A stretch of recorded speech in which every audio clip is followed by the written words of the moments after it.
दानव देव फनिंद निसाचर भूत भविख भवान जपेंगे।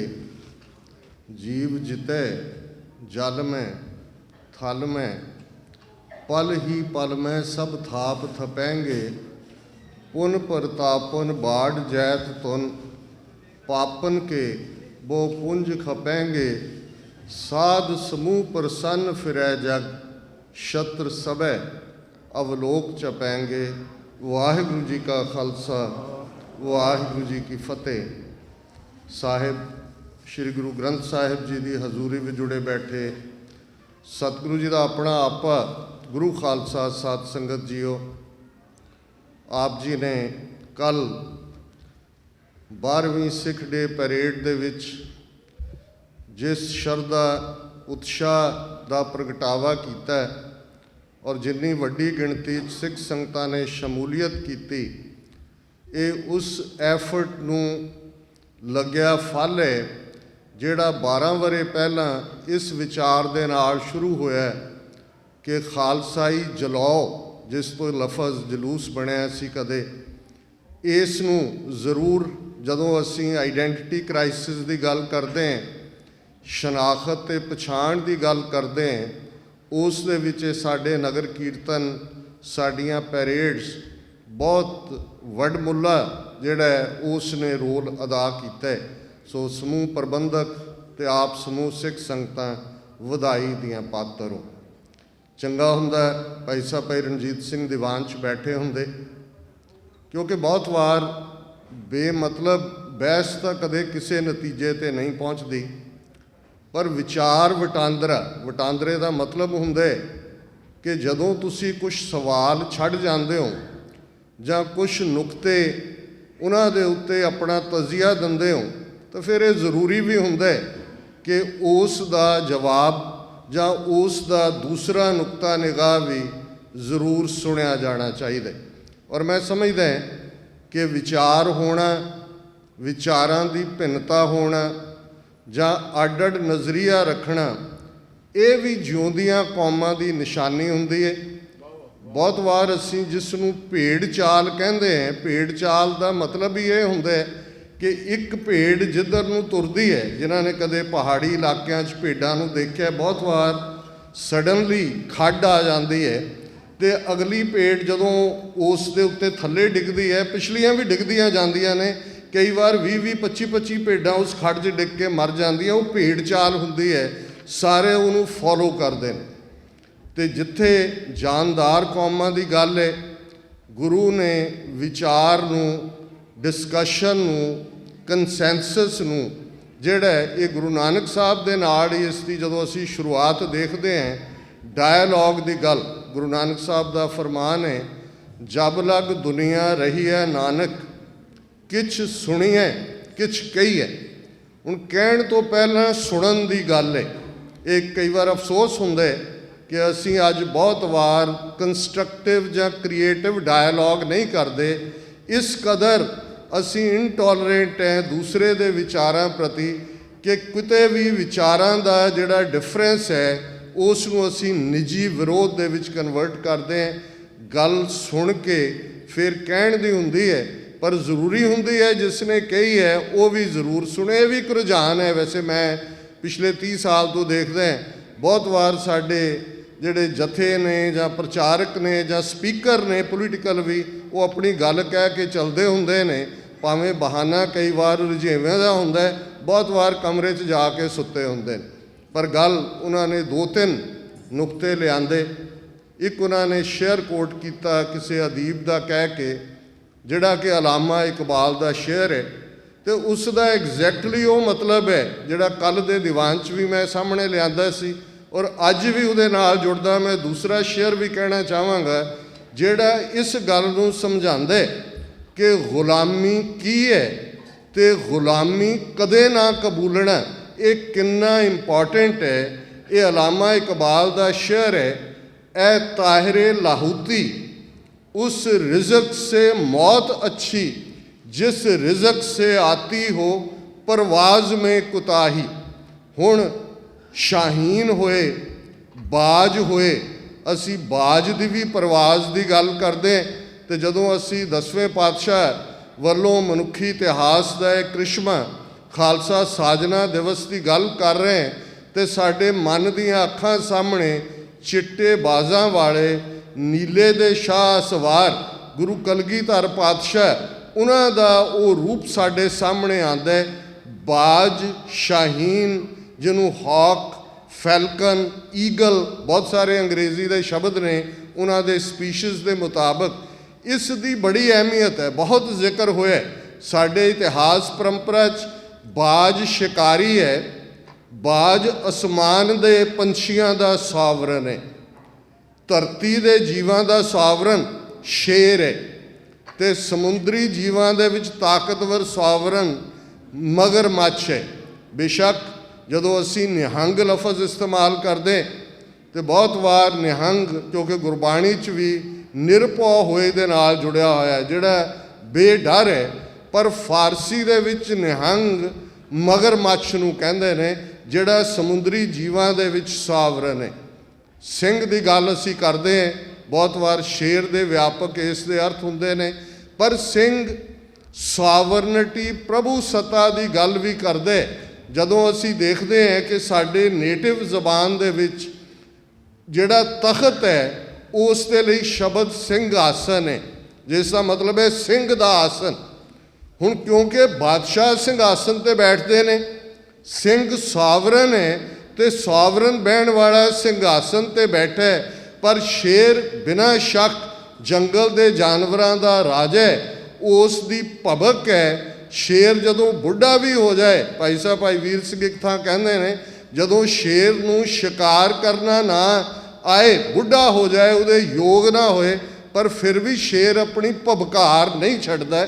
ਇਹ ਖਾਲਸੇ ਲਈ ਵੀ ਇੰਪਲੀਮੈਂਟ ਹੁੰਦਾ ਹੈ ਕਿ ਜੋ ਮਰਜ਼ੀ ਹਾਲਾਤ ਹੋਣ, ਇਹ ਸਿੰਘ ਭਬਕਾਰ ਜਿਹੜੀ ਕਿ ਗੁਰੂ ਨਾਨਕ ਸਾਹਿਬ ਦੇ ਨਾਲ ਭਾਈ ਗੁਰਦਾਸ ਜੀ ਨੇ ਜੋੜੀ ਸੀ, ਜਦੋਂ ਉਹਨਾਂ ਨੇ ਫਰਮਾਇਆ ਸੀ, ਸਿੰਘ ਬੁੱਕੇ ਮਿਰਗਾਵਲੀ ਭੰਨੀ ਜਾਏ ਨਾ ਧੀਰ ਧਰੋਆ, ਕਿ ਜਦੋਂ ਸਿੰਘ ਬੁੱਕਦਾ ਮਿਰਗਾਂ ਦੀ ਡਾਰ ਭੱਜੀ ਜਾਂਦੀ ਹੈ, ਉਹ ਕੋਈ ਧੀਰਜ ਨਹੀਂ ਕਰਦੀ। ਇਸ ਧਰਤੀ ਦੇ ਜੀਵਾਂ ਦੇ ਉੱਤੇ ਸ਼ੇਰ ਸਾਵਰਨ ਹੈ, ਅਸਮਾਨ ਦੇ ਵਿੱਚ ਸ਼ਾਹੀਨ ਬਾਜ ਸਾਵਰਨ ਹੈ। ਤੇ ਇਸ ਗੱਲ ਦਾ ਧਿਆਨ ਰਹੇ, ਬਾਜ ਦੇ ਬਹੁਤ ਸਾਰੇ ਗੁਣ ਨੇ। ਉਸ ਸ਼ਾਹੀਨ ਦੀ ਗੱਲ ਕਰਦੇ ਹੈ, ਇਹ ਕਿਹਾ ਜਾਂਦਾ ਹੈ ਕਿ ਉਹ ਜਿਹੜਾ ਖੁਦ ਸ਼ਿਕਾਰ ਕਰਦਾ, ਉਹ ਆਲਣਾ ਨਹੀਂ ਬਣਾਉਂਦਾ, ਤੇ ਸਭ ਤੋਂ ਵੱਡੀ ਗੱਲ, ਉਹ ਆਪਣੀ ਪਰਵਾਜ਼, ਆਪਣੀ ਉਡਾਨ, ਉਸ ਦੇ ਨਾਲ ਕਦੇ ਸਮਝੌਤਾ ਨਹੀਂ ਕਰਦਾ। ਤੇ ਅਲਾਮਾ ਇਕਬਾਲ ਇਹ ਗੱਲ ਉਸ ਤਾਹਿਰੇ ਲਾਹੂਤੀ ਨੂੰ, ਡਿਵਾਈਨ ਵਰਡ ਨੂੰ ਐਡਰੈਸ ਕਰਕੇ ਕਹਿ ਰਿਹਾ ਹੈ ਕਿ ਮੇਰੀ ਗੱਲ ਧਿਆਨ ਨਾਲ ਸੁਣ, ਤੂੰ ਅਸਮਾਨ ਦਾ ਬਾਦਸ਼ਾਹ ਹੈ, ਅਸਮਾਨ ਦੇ ਅੰਦਰ ਤੇਰਾ ਕੋਈ ਸਾਨੀ ਨਹੀਂ ਹੈ, ਤੇਰੀ ਸਟਰੈਂਥ, ਤੇਰੀ ਪਰਵਾਜ਼ ਹੈ, ਤੇਰੀ ਤਾਕਤ, ਤੇਰੀ ਉਡਾਨ ਹੈ, ਹੋਰ ਜੋ ਮਰਜ਼ੀ ਕਰ ਲਈ, ਕਦੇ ਰਿਜ਼ਕ ਦੀ ਖਾਤਰ ਆਪਣੀ ਉਡਾਨ ਦੇ ਨਾਲ ਸਮਝੌਤਾ ਨਾ ਕਰੀ, ਮਰ ਜਾਈਂ ਪਰ ਆਪਣੀ ਪਰਵਾਜ਼ ਦੇ ਨਾਲ ਸਮਝੌਤਾ ਨਾ ਕਰੀ। ਇਹ ਇਸ ਦਾ ਮਤਲਬ ਹੈ। ਇਹ ਤਾਹਿਰੇ ਲਾਹੂਤੀ, ਉਸ ਰਿਜ਼ਕ ਸੇ ਮੌਤ ਅੱਛੀ ਜਿਸ ਰਿਜ਼ਕ ਸੇ ਆਤੀ ਹੋ ਪਰਵਾਜ਼ ਮੇਂ ਕੁਤਾਹੀ। ਹੁਣ ਇਸ ਫਾਰਮੂਲੇ ਨੂੰ ਅਸੀਂ ਆਪਣੀ ਉਸ ਕਲਾਸ ਦੇ ਉੱਤੇ ਲਾਈਏ ਜਿਨ੍ਹਾਂ ਨੇ ਰਿਜ਼ਕ ਦੀ ਖਾਤਰ ਕੌਮੀ ਆਜ਼ਾਦੀ ਨਾਲ ਸਮਝੌਤਾ ਕੀਤਾ ਹੋਇਆ, ਜਿਨ੍ਹਾਂ ਨੇ ਅਹੁਦਿਆਂ ਦੀ ਖਾਤਰ ਆਪਣੀਆਂ ਜ਼ਮੀਰਾਂ ਵੇਚੀਆਂ ਹੋਈਆਂ ਨੇ, ਜਿਨ੍ਹਾਂ ਨੇ ਮਾਮੂਲੀ ਫੇਵਰਸ ਦੀ ਖਾਤਰ, ਕਈ ਤਾਂ ਪਾਸਪੋਰਟ ਦੇ ਵੀਜ਼ੇ ਦੀ ਖਾਤਰ ਹੀ ਪੰਥ ਵੇਚ ਆਉਂਦੇ ਨੇ ਕੌਂਸਲੇਟਾਂ ਦੇ ਕੋਲ ਜਾ ਕੇ। ਤੇ ਇਹ ਵੀ ਗੱਲ ਅਲਾਮਾ ਇਕਬਾਲ ਨੇ ਨਾਲ ਕਹੀ ਸੀ, ਪਾਣੀ ਪਾਣੀ ਕਰ ਗਈ ਮੁਝਕੋ कलंदर की ये बात, जब तू झुका गैर के आगे ना तन तेरा ना मन। हुण कलंदर सियाणे बंदे नूं कहंदे ने, वाइज मैन, ते वो कहंदे ने पानी पानी कर गई मुझको कलंदर की ये बात, कि सियाणे आदमी ने, एक वाइज बंदे ने, एक बहुत समझदार बंदे ने मैनू जिहड़ी गल कही, उन्हें मैनू पानी पानी कर दिता है। ते वो गल सी, तू झुका जब गैर के आगे ना तन तेरा ना मन, कि जदों तू किसी दी अधीनगी कबूली, किसी दे अगे गोडे टेके, किसी दे अगे अपनी आज़ादी का समझौता किया, ते तेरे पल्ले कख नहीं है, ਨਾ ਤਨ ਤੇਰਾ ਨਾ ਮਨ ਤੇਰਾ। ਇਹ ਵੀ ਗੁਲਾਮੀ ਨੂੰ ਆਈਡੈਂਟੀਫਾਈ ਕੀਤਾ ਹੋਇਆ। ਜਦੋਂ ਅਸੀਂ ਖਾਲਸੇ ਦੀ ਗੱਲ ਕਰਦੇ, ਖਾਲਸਾ ਸੋਵਰਨ ਹੈ, ਖਾਲਸਾ ਇੱਕ ਅਕਾਲ ਪੁਰਖ ਨੂੰ ਮੰਨਣ ਵਾਲਾ ਹੈ, ਤੇ ਸੋਵਰਨਿਟੀ ਦਾ ਕਨਸੈਪਟ ਹੀ ਰੱਬ ਤੋਂ ਨਿਕਲਦਾ, ਅਕਾਲ ਪੁਰਖ ਤੋਂ ਨਿਕਲਦਾ। America the declaration of independence ਦੇ ਮੁੱਢਲੇ ਲਫ਼ਜ਼ ਨੇ, ਜਿਹੜਾ 4 ਜੁਲਾਈ 1776 ਨੂੰ ਹੋਇਆ, ਆਲ ਮੈਨ ਆਰ ਕ੍ਰੀਏਟਿਡ ਇਕੁਅਲ। ਸੋਵਰਨਿਟੀ, ਕਿਉਂਕਿ ਰੱਬ ਸੋਵਰਨ ਹੈ, ਰੱਬ ਨੇ ਕੋਈ ਡਿਸਕ੍ਰਿਮੀਨੇਸ਼ਨ ਨਹੀਂ ਰੱਖੀ, ਸਭ ਨੂੰ ਬਰਾਬਰ ਬਣਾਇਆ, ਤੇ ਕਿਸੇ ਦੁਨਿਆਵੀ ਸਾਮਰਾਜ ਦਾ ਉਹ ਕਿਸੇ ਹੈਡਿੰਗ ਥੱਲੇ ਹੋਏ, ਮੋਨਾਰਕੀ ਹੋਏ, ਡੈਮੋਕ੍ਰੇਸੀ ਹੋਏ, ਮਿਲਟਰੀ ਰੂਲ ਹੋਏ, ਡਿਕਟੇਟਰਸ਼ਿਪ ਹੋਏ, ਕਮਿਊਨਿਜ਼ਮ ਹੋਏ, ਉਹਨਾਂ ਦਾ ਕੋਈ ਹੱਕ ਨਹੀਂ ਹੈ ਕਿ ਉਹ ਲੋਕਾਂ ਦੀਆਂ ਮੁੱਢਲੀਆਂ ਆਜ਼ਾਦੀਆਂ, ਲੋਕਾਂ ਦੇ ਮੁੱਢਲੇ ਹੱਕ ਖੋਏ। ਇਹ ਖਾਲਸੇ ਦਾ, ਸੋਵਰਨਿਟੀ ਦਾ ਉਹ ਕਨਸੈਪਟ ਹੈ ਜਿਹਨੂੰ ਗੁਰੂ ਤੇਗ ਬਹਾਦਰ ਸਾਹਿਬ ਦੀ ਜਦੋਂ ਅਸੀਂ ਸ਼ਹਾਦਤ ਦੀ ਗੱਲ ਕਰਦੇ ਹਾਂ ਤੇ ਫਿਰ ਉਹਨਾਂ ਦੇ ਇਸ ਫਰਮਾਨ ਵੱਲ ਜ਼ਰੂਰ ਧਿਆਨ ਜਾਣਾ ਚਾਹੀਦਾ ਹੈ, ਭੈ ਕਾਹੂ ਕੋ ਦੇਤ ਨੇ ਨੈ ਭੈ ਮਾਨਤ ਆਨ। ਨਾ ਡਰ ਦੇਣੇ ਨਾ ਡਰ ਮੰਨਣੇ। ਡਰ ਜ਼ਾਲਮ ਸਾਮਰਾਜ ਦਿੰਦੇ ਨੇ, ਜਿਵੇਂ ਅੱਜ ਇੰਡੀਅਨ ਸਟੇਟ ਪਿਛਲੇ 72 ਸਾਲ ਤੋਂ ਸਿੱਖਾਂ ਨੂੰ ਦੇ ਰਹੀ ਹੈ। ਡਰ ਮੰਨਣ ਵਾਲੇ ਲੋਕ ਇਹ ਅਮਰਿੰਦਰ ਬਾਦਲ ਕੀ ਨਸਲ ਦੇ ਲੋਕ, ਜਿਨ੍ਹਾਂ ਨੇ ਨਾ ਸਿਰਫ ਗੋਡੇ ਟੇਕੇ ਹੋਏ ਨੇ, ਜਿਹੜੇ ਕਿ ਕੌਮ ਦੇ ਹਿੱਤਾਂ ਨੂੰ ਵੇਚਣ ਦੇ ਲਈ ਕਿਸੇ ਹੱਦ ਤੱਕ ਵੀ ਜਾਣ ਨੂੰ ਤਿਆਰ ਨੇ। ਲਾਈਨ ਖਿੱਚੀ ਜਾਂਦੀ ਹੈ। ਇਹ ਠੀਕ ਹੈ ਇਹ ਕਹੋ ਕਿ ਜੀ ਹਰ ਸਿੱਖ ਹੀ ਕੌਮੀ ਘਰ ਜਾਂਦਾ ਹੈ। ਮਜੀਠੀਆ ਨੂੰ ਪੁੱਛ ਲਓ, ਮਨਜਿੰਦਰ ਸਿਰਸੇ ਨੂੰ ਪੁੱਛ ਲਓ, ਆ ਜਿਹੜਾ ਪਿੱਛੇ ਜੇ ਇਹਨਾਂ ਦਾ ਹੀ ਦਿੱਲੀ ਕਮੇਟੀ ਦਾ ਪ੍ਰਧਾਨ ਸੀ ਮਨਜੀਤ ਜੀਕੇ, ਜਿਹਦੀ ਭੁਗਤ ਵੀ ਸਵਾਰੀ ਸਿੰਘਾਂ ਨੇ ਯੂਬਾ ਸਿਟੀ 'ਚ, ਕਿ ਕਿਸ ਕਿਸਮ ਦੀਆਂ ਇਹ ਗੱਲਾਂ ਕਰਦੇ ਨੇ। ਤੇ ਫਿਰ ਅਸੀਂ ਜੇ ਇਹਨਾਂ ਨੂੰ ਚੈਲੰਜ ਨਹੀਂ ਕਰਾਂਗੇ ਤੇ ਫਿਰ ਕੌਣ ਇਹਨਾਂ ਨੂੰ ਚੈਲੰਜ ਕਰੇਗਾ? ਹੋਰ ਕੀ ਰੋਲ ਹੈ ਚੰਦੂ, ਗੰਗੂ, ਸੁੱਚਾਨੰਦ, ਲੱਖੂ, ਜੱਸੂ, ਜਦੋਂ ਇਹ ਸਾਡੇ ਇਤਿਹਾਸ ਦੇ ਨਾਲ ਪੈਰਲਲ ਰਨ ਹੁੰਦੇ ਨੇ, ਅੱਜ ਦੀ ਨਸਲ ਦੇ ਵਿੱਚ ਤੁਸੀਂ ਪਛਾਣੋਗੇ ਹੀ ਕਿ ਕੌਣ ਚੰਦੂ ਹੈ, ਕੌਣ ਗੰਗੂ ਹੈ, ਕੌਣ ਸੁੱਚਾਨੰਦ ਹੈ, ਕੌਣ ਲਖਪਤ ਰਾਏ। ਤੇ ਜ਼ਾਹਿਰਾ ਤੌਰ ਦੇ ਉੱਤੇ ਜਦੋਂ ਅਸੀਂ ਇਹ ਗੱਲ ਕਹਿੰਦੇ ਹਾਂ ਕਿ ਜੀ ਪੰਜਾਬ ਦੇ ਅੰਦਰ, ਔਰ ਇਸ ਗੱਲ ਦਾ ਧਿਆਨ ਰਹੇ, ਇਹਦੇ 'ਚ ਕੋਈ ਸ਼ੱਕ ਨਹੀਂ, ਵੱਡੀ ਗਿਣਤੀ 'ਚ ਪੰਜਾਬ 'ਚੋਂ ਮਾਈਗ੍ਰੇਸ਼ਨ ਹੋ ਰਹੀ ਹੈ। ਬਹੁਤ ਸਾਰੇ ਨੌਜਵਾਨ ਬੇਸ਼ੱਕ ਉਹ ਅੱਜ ਵੱਡੀ ਗਿਣਤੀ 'ਚ ਆਸਟ੍ਰੇਲੀਆ 'ਚ ਨੇ, ਕੈਨੇਡਾ 'ਚ ਨੇ, ਉਹ ਨਿਕਲ ਰਹੇ ਨੇ, ਪਰ ਇਸ ਦਾ ਅੰਡਰਲਾਈਨ ਫੈਕਟਰ ਦੇਖੋ ਕਿ ਰਾਜ ਦੀਆਂ ਕੀ ਬਰਕਤਾਂ ਹੁੰਦੀਆਂ ਨੇ, ਪੋਲੀਟੀਕਲ ਪਾਵਰ ਹੋਣ ਤੇ ਨਾ ਹੋਣ 'ਚ ਕੀ ਫਰਕ ਹੁੰਦਾ ਹੈ। ਖਾਲਸਾ ਰਾਜ ਜਿਹੜਾ ਕਿ ਸਰਕਾਰੇ ਖਾਲਸਾ ਜੀਓ ਦੇ ਥੱਲੇ ਮਹਾਰਾਜਾ ਰਣਜੀਤ ਸਿੰਘ ਦੀ ਕਮਾਨ ਥੱਲੇ ਸਥਾਪਿਤ ਹੋਇਆ, ਉਹਦੇ ਵੱਲ ਇੱਕ ਨਜ਼ਰ ਮਾਰੋ।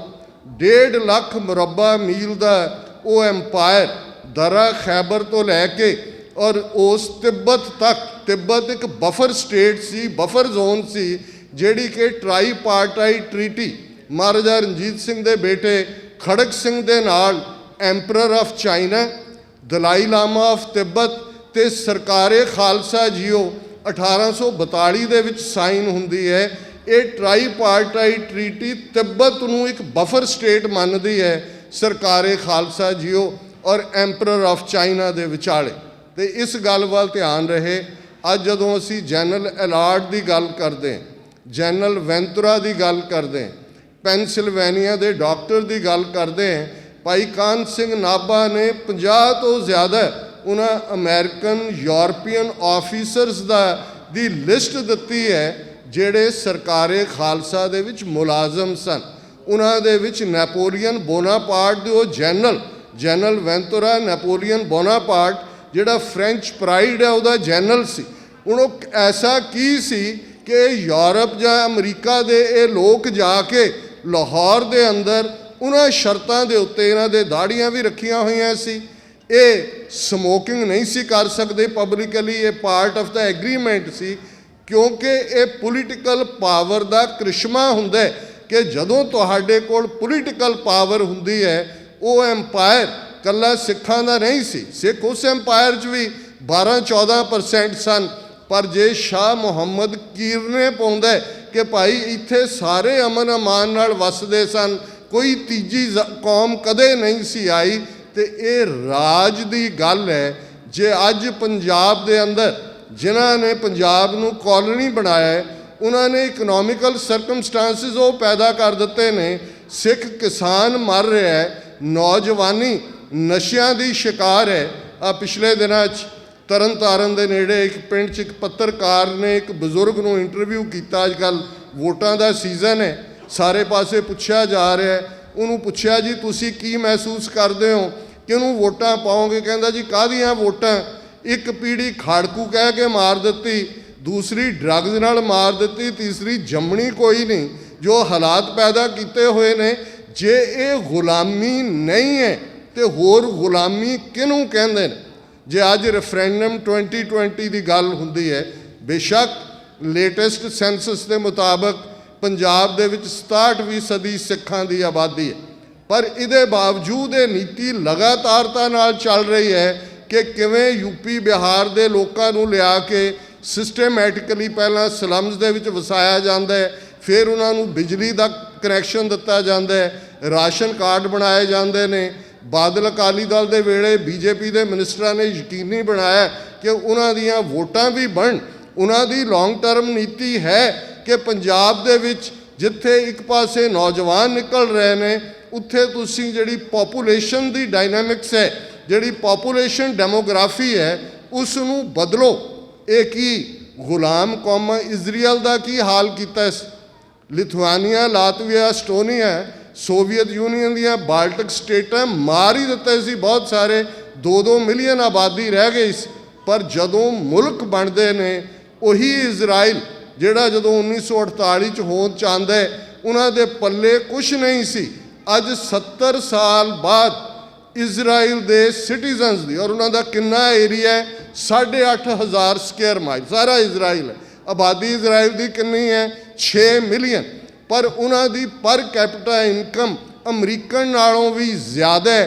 ये 70 साल दे विच आज़ादी दियां नियामतां ने। बजाए कि असीं सिम्पटम्स की गल करते हैं, अपणिआं नूं ही कोसी जाइए। दो लफज अंग्रेजी दे ने, बड़े खूबसूरत शब्द ने। एक सैल्फ एनालिसिस है, एक सैल्फ कंडैमनेशन है। पंजाबी च असीं कहांगे आपा पड़चोल ते दूसरा आपा निखेधी। बड़ा जरूरी हुंदा है कि असी सिर जोड़ के बैठिए कि कित्थे असी गलती कीती, किवें असी सुधार सकते हैं, किस उद्यम ते राज मिले, शत्रु ते सब होवे मीता। की एफर्ट किया जाए कि असी पोलीटिकल पावर लईए ते अज एनमी जिहड़े ने, जिहड़े सानू चार चफेरे लगते हैं जदों तुहाडे कोल पोलीटिकल पावर हुंदी है। साडी पंजाबी जबान ने बहुत विजडम सांभी हुई है। जदों ये अखान पंजाबी का उभरदा है, जिहदी कोठी विच दाणे उहदे कमले भी सियाणे। हुण इहदा मतलब की है? पोलीटिकल पावर नाल इकनॉमिकल प्रॉस्पैरिटी जुड़ी हुंदी है। देग तेग फतेह। हुण जे पहला सिख राज बनदा है, उहदी रॉयल स्टैंप दे उत्ते ये लफज ने, देगो तेगो फतेह हो, नुसरत बेदरंग याफत अज नानक गुरु गोबिंद सिंह। पोलीटिकल पावर कोई साड़ी चंगेजी नहीं है, कोई अलैगजेंडर दी नहीं है, कोई हलाकू दी नहीं है। असी पोलीटिकल पावर खालिस्तान इसलिए चाहते कि ये देग तेग फतेह की गल, ये कानसैप्ट जिहड़ा सानू गुरु नानक गुरु गोबिंद सिंह साहब ने बख्शिया, उसनूं असी उन्हां वैल्यूज़ दे विच स्थापित कर सकीए, जिथे कि फिर बिना जात रंग नस्ल धर्म जेंडर दे वितकरे दे सारे ही उस मुल्क दे शहरी परस्यूट ऑफ हैप्पीनैस कर सकन। पर जे मकसद भंबल भूसा पाउण दा होए, जे सैल्फ एनालिसिस की थां ते आपा पड़चोल की थां ते सैल्फ कंडैमनेशन होए, आपा नखेधी होए, अपने सिर च सवाह पाउण की गल होए, असी ये भी नहीं, असी ये भी नहीं, असी ये भी नहीं, असी ये भी नहीं। ठीक है, ये भी तो मान लीए कि असी ये भी हैं, असी ये भी हैं, असी ये भी हैं। ये छोटा करिश्मा है गुरु के खालसे का, गुरु की कला का, कि 4 पातशाहियां इन्हां 3 सदियां दे विच सिख कौम नूं नेस्तो नाबूद करन दे वल तुरीआं, और कौम अज भी चढ़दी कला दे विच असी लड़ रहे हैं। हार जाण ते हार मन लैण च बड़ा फर्क हुंदा है। एक तबके ने मन ली होएगी, उन्होंने मन लिया होएगा कि ब्राह्मणवादी अंपायर बहुत स्ट्रोंग है। उन्होंने मुगलों को भी मन लिया, जिवें भाई साहब ने कहा सी कि भाई काम हमारा तोलन तकड़ी, नंगी कर्द कभी नहीं पकड़ी, चिड़ी उड़े डर से मर जाए, मुगलन स्यों कैसे लड़ पाए। पर उस धरती का खमीर बदलिया। गुरु साहब ने फरमाया 1.25 लाख से एक लड़ाऊं, चिड़ियों से मैं बाज तोड़ाऊं, तब गोबिंद सिंह नाम कहाऊं। ये खालसे की कल है। भाई साहब बार बार मेरा पैर हुण प्रेस कर रहे हैं, इसका मतलब है भी टाइम हो गया। पर मैं ये जरूर कहना चाहुंदा कि ये गुलामी जहनीयत तो छुटकारा पाइए। ये जिहड़ी गुलाम जहनीयत है, संत जरनैल सिंह खालसा पिंडरांवाले उन्होंने इस 20वीं सदी के अंदर किवें वो शेर पबकार, वो संत सिपाही का मुकम्मल करैक्टर, नाम दे नाल जुड़ना, अल्टीमेट मंजिल साडी रब दे नाल जुड़ना पई प्राप्त, मानुख दे हुरिया गोबिंद मिलन की ये तेरी बरिया, अवर काज तेरा कितै ना काम, मिल साध संगत भज केवल नाम। ये अल्टीमेट डेस्टिनी है। पर साडी आज़ादी उहदे रस्ते की रुकावट नहीं है। आज़ाद कौमां, आज़ाद लोक, ते उही स्पिरिट जिहड़ी 6वें पातशाह दे सिखां ने जदों शाहजहां दा बाज आया कि जी इहनूं वापस मंगिया धौंस दे नाल, उन्हां कहा, सिखां ने जवाब दिता, ताज बाज सब हूँ हम लीनो। तुसीं बाज मंगदे हो, असीं तुहाडा ताज भी लैणा। ये स्पिरिट है। बाकी गुरु दे हत्थ है। गुरु ने कौम नूं बेकरे नहीं रहन देना। ये इकरारनामा है 10वें पातशाह दा पंथ नाल। पंथ खालसा खेती मेरी, हों संभाल करो तिस केरी। फेथ रखिए, विश्वास रखिए, जे नहीं भी शिकार करना घट्टो घट शेर की पबकार तो ना छड्डिए।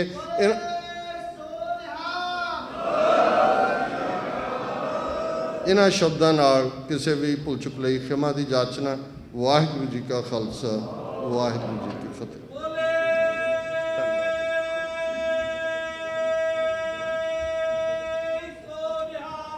सत श्री अकाल।